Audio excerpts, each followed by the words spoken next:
오늘 민수기 30장 1절부터 16절까지 말씀으로 다 이행할 것이니라, 다 이행할 것이니라, 이런 제목으로 말씀의 은혜를 나누고자 합니다. 구약 성경에 나오는 절기를 오늘 우리 삶에 어떻게 받아들여야 하느냐는 그 절기를 통하여 하나님이 우리에게 진정으로 전하고자 하는 의미를 이해하고 그 의미를 내 삶에 적용하는 것이 중요합니다. 그러니까 성경에 기록된 그 내용들을 오늘 우리가 어떻게 적용하느냐, 이게 참 중요하죠.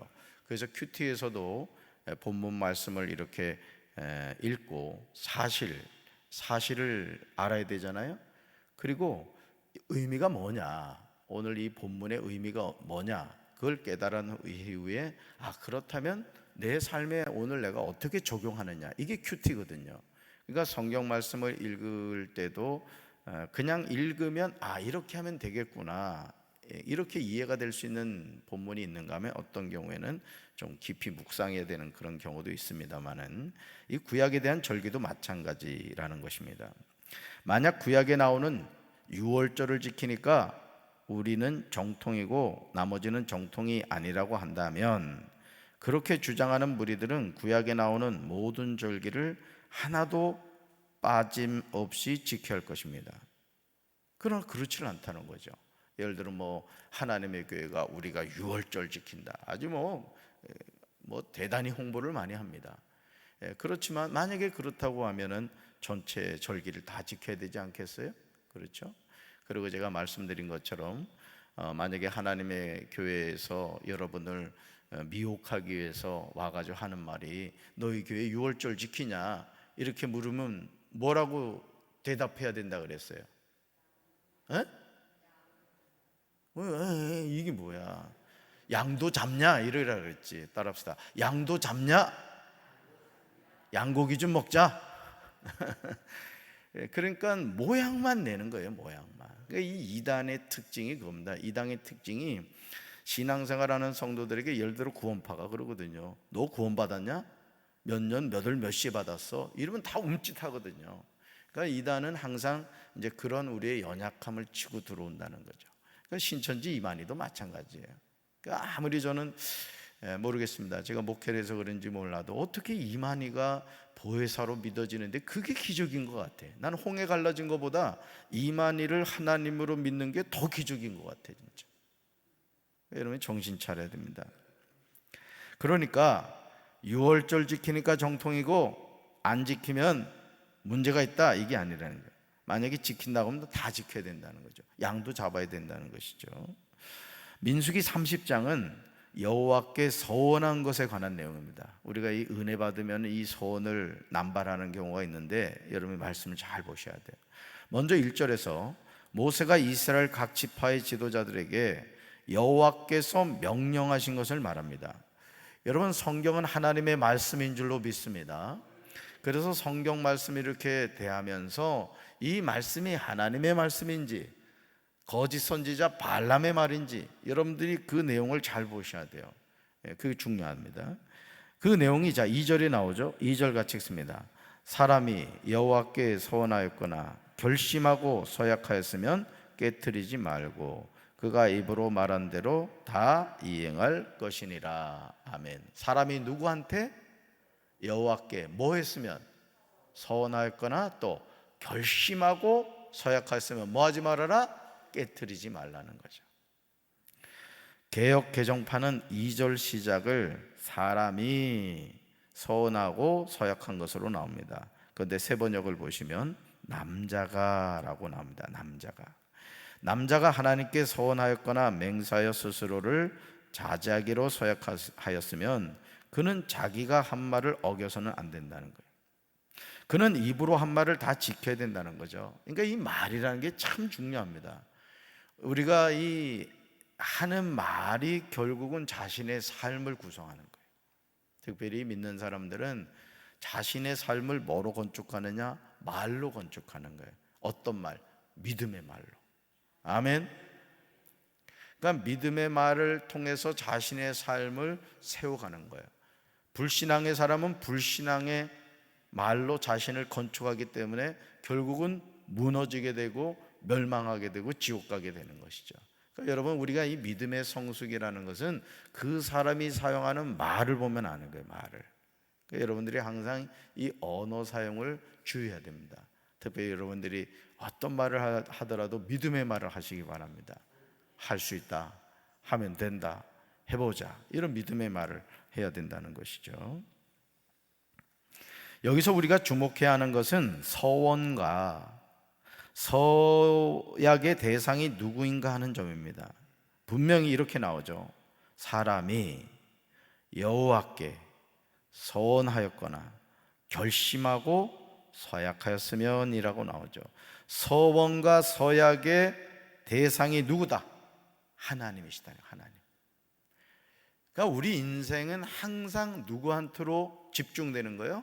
하나님께로 집중이 되는 거예요. 오늘 내가 사는 이유도 누구 때문에? 하나님 때문에. 모든 게 하나님입니다. 하나님. 왜? 이 세상 만물의 주인은 누구시니까?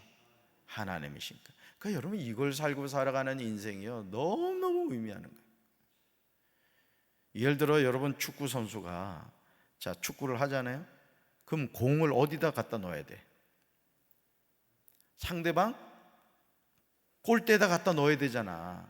근데 어떤 선수들은 자기 골대에다 집어넣는 선수들이 있어. 이걸 뭐라고 말해? 자살골이라 한단 말이에요. 여러분, 우리 인생도 마찬가지입니다.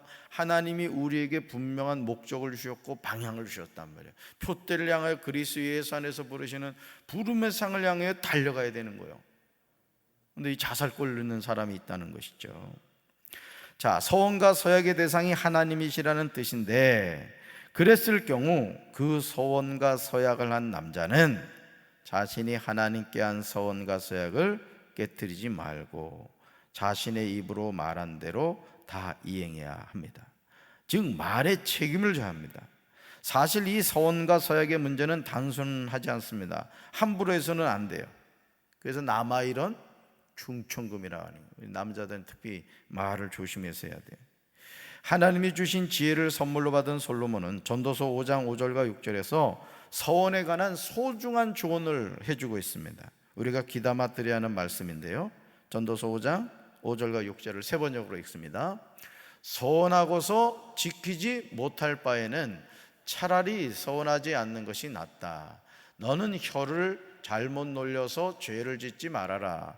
제사장 앞에서 내가 한 서원은 실수였습니다 하고 말하지 말아라. 왜 너는 내 말로 하나님을 진노하시게 하려 하느냐?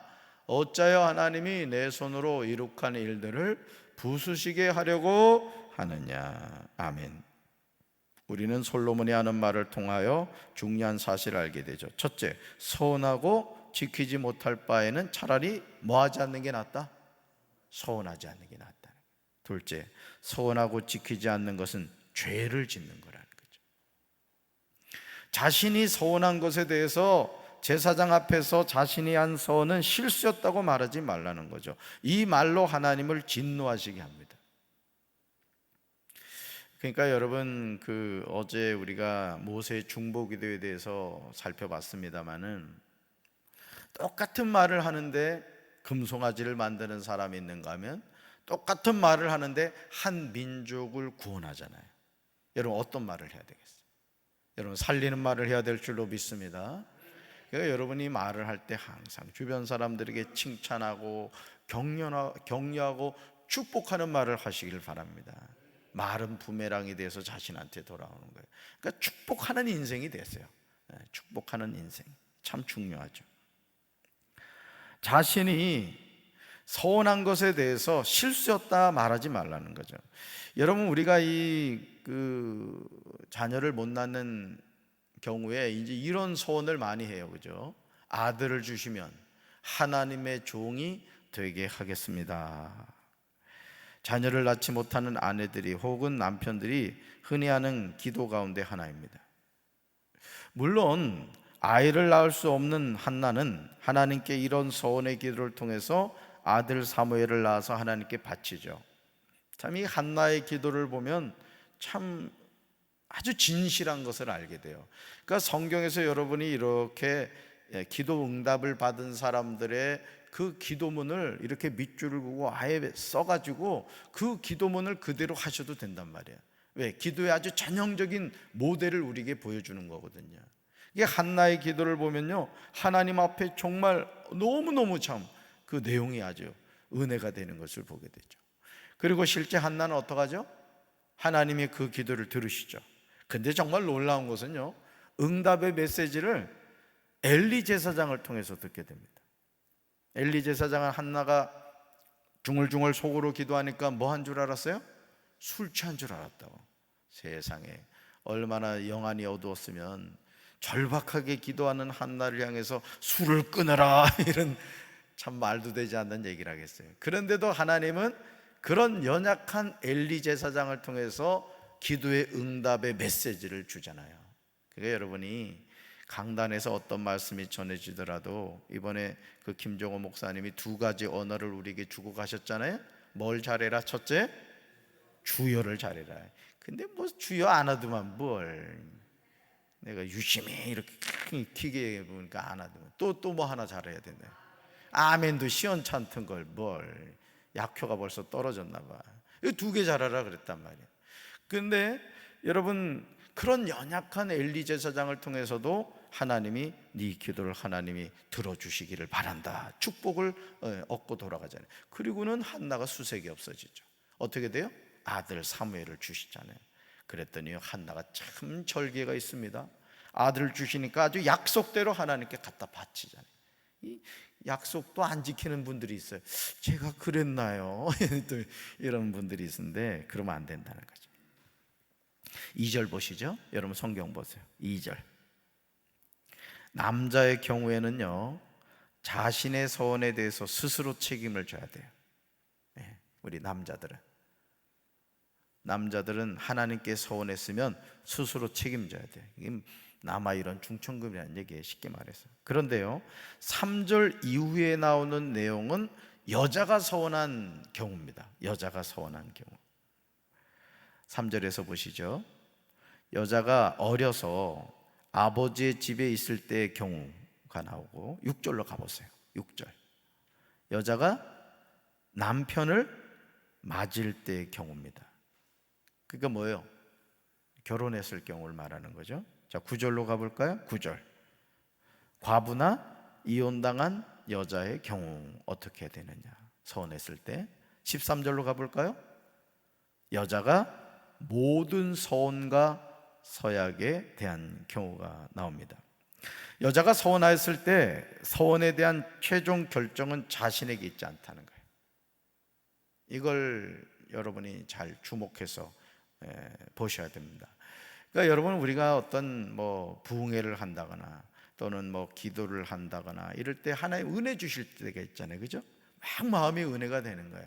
그래가지고는 이제 하나님 앞에 이제 뭐 예를 들어서 한나의 경우처럼 자녀를 못 낳는데 하나님 자녀 주시면 하나님께 드릴게요, 그러잖아요, 그죠? 마음에 막 그 간절해가지고 이제 그런단 말이죠. 또 어떤 뭐 하나님 제가 뭐 얼마를 하나님께 드리겠습니다, 이렇게 서원할 수 있단 말이죠, 그죠?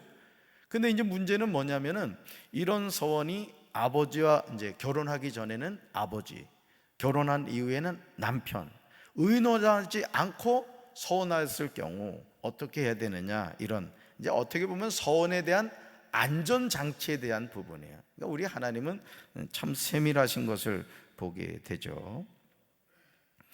3절에서 여자가 어려서 그 아버지 집에 있을 때 여호와께 서원한 일이나 스스로 결심하려고 한 일의 경우입니다. 이때 잘 보세요. 그 여자의 아버지가 딸의 서원이나 결심한 서약을 듣고 아무 말이 없으면 그의 모든 서원을 지켜 행하고 그녀가 결심한 서약을 지켜야 됩니다. 그러나 만일 그 여자의 아버지가 그것을 듣는 날 허락하지 않으면 그 여자의 모든 서원들이나 그 여자가 자기를 제어하기로 한 서약들은 성립되지 않고 그 여자의 아버지가 허락하지 않았으므로 여호와께 용서하여 주신다는 거죠. 여호와께서. 그 예를 들어서 이내가 기도를 하는 가운데 하나님께 너무너무 감동을 받아가지고 하나님, 제가 뭐 예를 들어 제가 100만 원을 헌금을 하겠습니다 이랬단 말이에요. 근데 이내가 100만 원이 있어요, 없어요? 없단 말이에요. 그래서 아빠가 이렇게 보니까 이건 이내가 감당할 몫이 아니야. 그래서 이내야, 그거는 네가 은혜를 받은 것은 아빠가 이해하는데 그건 네가 감당할 몫이 아니구나, 이렇게 얘기하면 이 서원에 대해서는 하나님이 뭐 하신다? 용서를 해주신다. 이게 용서를. 뭔 얘기인지 이해하시죠? 그런 이제 경우라는 것입니다. 6절부터 나오는 내용도 마찬가지예요. 6절부터 나오는 내용도 보면 여자가 남편을 맞을 때 서원이나 결심한 서약을 경솔하게 그녀 입술로 말하였을 경우, 남편이 그 말을 듣고 그 듣는 날에 아무 말이 없으면 그 서원을 이행하고 그녀가 결심한 서약을 지켜야 합니다. 예를 들어 결혼한 이후에 아내가 여보, 내가 하나님께 이런 서원을 했어, 이런 서약을 했어, 얘기를 했단 말이에요. 근데 남편이 듣고는 그랬어? 그 아무 말도 안 하는 거예요. 그러면 뭐 해야 된다? 그 서원을 지켜야 된다, 이거예요. 그러나 만일 그 여자의 남편이 듣는 날 그 여자에게 허락하지 않았다면 그 여자가 한 서원이나 자기를 제어하기로 한 그 여자 입에서 경솔하게 나온 말은 무효가 될 것이며 여호와께서 그 여자를 용서해 주신다는 거예요. 예를 들어서 남편이 아내가 서원한 것을 듣고 여보, 에이, 그건 아닌 것 같아, 그건 아닌 것 같아 해서 남편이 허락하지 않으면 아내가 서원하고 서약한 것은 뭐가 된다? 무효가 된다네, 무효가.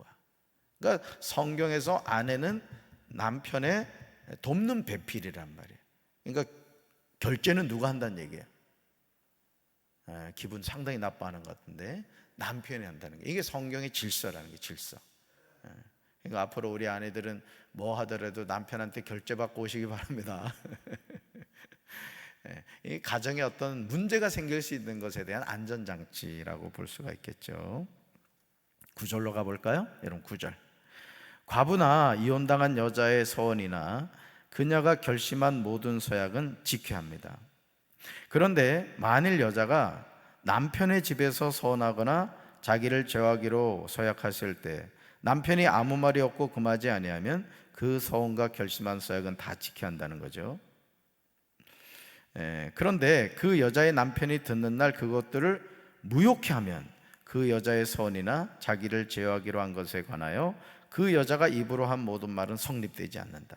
그 여자의 남편이 그것들을 무효케 하였으므로 여호와께서 그 여자를 용서해 주신다는 거죠. 민수기 30장 13절에서 그동안 3절, 6절, 9절에서 언급한 여자의 서원과 서약에 대한 결론적인 말씀을 하십니다. 결론적인 말씀 13절 읽습니다.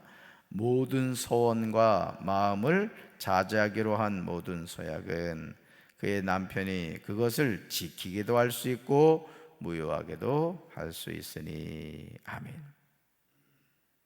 여성들이 보기에는 기분이 나쁠 수 있는 내용이지만 구약에서 하나님은 서원과 서약에 대한 이런 규례를 제시하고 있습니다.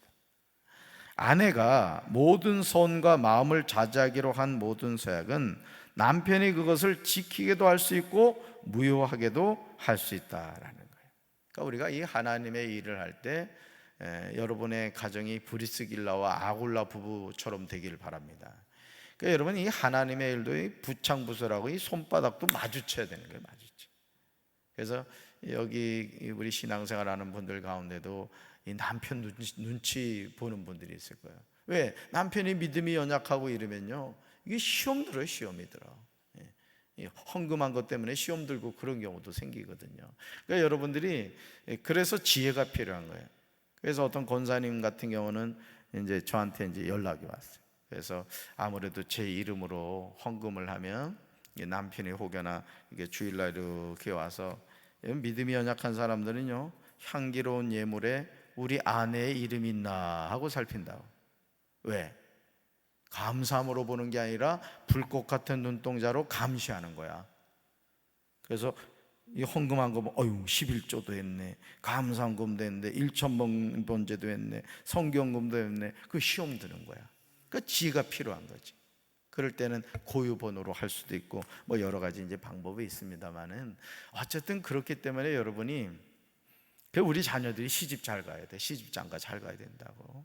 그런 부분에 대해서 같이 아내가 말이야, 여보, 내가 이번에 하나님이 이런 감동을 주었어. 그래서 이렇게 좀 하고 싶은데, 그러면 남편이 그래, 아주 그냥 막 격려해주고 이래야지. 그냥 막 인상 쓰고 이러면 아내가 할 수 있겠어요? 그죠? 그래 안 그래요? 그렇단 말이에요. 그래서 여러분, 이 서원에 대한 부분은 참 중요해요. 중요해요. 그래서 이 목회자, 요즘은 어떤지 모르겠습니다. 예전에는 우리 어머니들이 그냥 믿음이 좋으셔가지고 그냥 은혜 받아가지고 큰아들 그냥 바치잖아. 그래가지고 가장 불만이 그거잖아. 난 태어나기도 전에 하나님이 바쳐버렸다고, 하나님께 바쳐버렸다고. 툴툴거리면 목회하는 목사님들도 많이 있었다고. 자기가 은혜 받아가지고 목회자가 돼야 되는데 그냥 엄마가 바쳐버린 거야. 그래가지고 이제 속상해하는 그런 목회자들도 있었습니다만, 뭐 그것도 이제 은혜지. 남편이 여러 날이 지나도록 아내가 서운하고 서약한 것에 대해서 말이 없으면 지키게 하는 거예요. 그런데 남편이 아내가 서운하고 서약한 것을 들은 지 얼마 후에 그것을 무효하게 되면 남편은 아내의 죄를 담당하게 됩니다. 그러니까 아내에게 들었을 때 즉시 그것에 대해서 예스 노를 해야 된다는 거예요. 근데 들었는데도 불구하고 뜸을 들이다가 나중에 가서 무효케 하면 그 죄가 누구한테 간다? 남편한테 간다는 거예요. 그리고 들은 즉시 아니야 노하면 아내도 용서받고 남편도 아무 문제가 없다는 것이죠. 이런 뜻이에요. 이제까지 언급한 서원과 서약에 대한 명령은 하나님이 모세에게 명령하신 규례입니다. 남편이 아내에게 아버지가 자기 집에 있는 어린 딸에 대한 거예요. 그러니까 하나님 참 세밀하신 분이죠. 이런 이 서원과 서약에 대한 안전장치를 이렇게 제시해 주시는 거예요. 근데 우리 남자들은 어떻게 된다? 자신이 서운한 것은 어떻게 된다? 스스로 지켜야 된다는 거예요. 그 남편은, 우리 남자들은 이 서원이나 서약에 대해서는 아주 신중해야 되는 거예요. 왜? 방법이 없어요. 서원하고 서약하면 그건 지켜야 되기 때문에 그런 거예요. 그러나 딸이나 아내들은 아버지를 통해, 남편을 통해서 서원과 서약을 했다 할지라도 아버지가 오케이 하면 그대로 하면 되고, 노 하면 그건 아내도 하나님께 용서를 받는 거예요. 아내들도 마찬가지예요. 남편이 듣고 오케이 하면 그대로 하면 되고, 노 하면 하나님께 그냥 용서를 받는다는 게 무효화된다, 이런 뜻입니다. 그러므로 아무리 급한 마음이 든다 하더라도 서원과 서약은 신중해야 돼요. 여러분, 막 은혜 받았다고 그냥 막 그지? 은혜 받았다고 그냥 감당하지 못할 막 서원과 서약을 남발해 가지고 나중에 시험 드는 경우가 많습니다. 그러니까 여러분들이 그런 걸 조심해야 돼요. 그리고 서원과 서약을 했다면 그 서원과 서약은 깨뜨리지 말고 반드시 지켜야 됩니다. 왜냐하면 서원이란 나와 누구와의 약속이에요? 하나님과의 약속이에요. 우리가 사람과 사람 사이의 약속도 지켜야 되는데 하나님과의 약속은 말할 것이 없죠. 그렇죠? 서원은 절대 막 하면 안 됩니다. 저는 우리 사랑하는 성도 여러분들이 서원을 하시더라도 정말 믿음으로 하게 되시길 바라고, 특별히 그 서원과 서약이 정말 하나님을 감동시키는 그런 서원과 서약이 되기를 주님의 이름으로 축원합니다. 가슴에 손 얹겠습니다. 하나님 아버지, 우리가 신앙생활을 하다 보면 하나님께 서원과 서약을 할 때가 있습니다. 너무나 은혜가 되어서 너무나 기뻐서 서원하고 서약하지만 그것 때문에 무거운 짐이 되어 힘겨워할 때가 있음을 고백합니다. 오늘 딸들이 서운하였을 경우, 또 아내들이 서운하였을 경우 하나님은 아버지와 남편들을 통하여 그 서원과 서약에 대해서 지킬 수도 있고 무효케 할 수도 있다는 사실을 제시해 주고 계십니다. 오늘 우리가 하나님 앞에서 살아갈 때 서운하였다면 그 서운을 지키게 하여 주시고, 우리가 믿음으로 하나님과 동행하는 삶을 살아갈 수 있도록 우리 입술을, 우리 마음을 하나님께서 지켜 주시옵소서.